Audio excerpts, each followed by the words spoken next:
PE Consultants LLC. We perform wetland delineations in compliance with required environmental permitting to support your land use goals.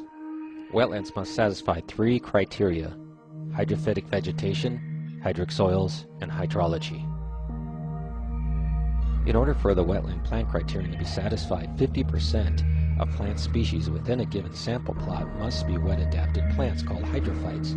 However, the U.S. Fish and Wildlife Service defines hydrophytes not by their tolerance to water-saturated ground, rather the plant's tolerance to oxygen-deficient soils. Hydrophytes include herbaceous vegetation such as skunk cabbage, shrubs such as salmonberry, and even trees such as Oregon ash.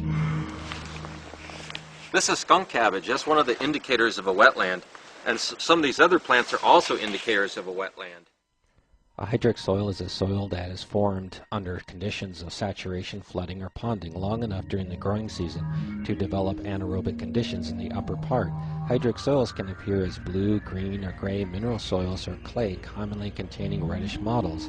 The color of the soil is caused by the chemical reduction of iron and manganese in wet, oxygen-deficient conditions.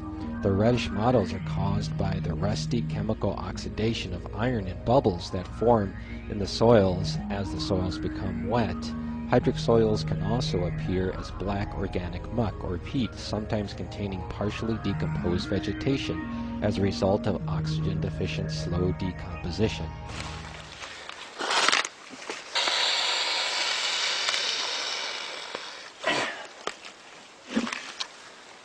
Oh, look at these soils. The soils are just full of organic material.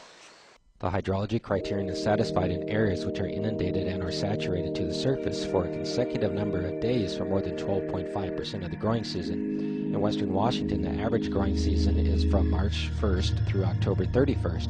12.5% of the growing season adds up to approximately 22 days. Thereby, for most of the year, a wetland could be dry. Hydrology indicators aid in the determination of hydrology, especially if obvious ponding in saturated soils is not present during the site evaluation. These indicators may include standing water, water-stained leaves, drift lines, oxidized root channels, streams, or culverts.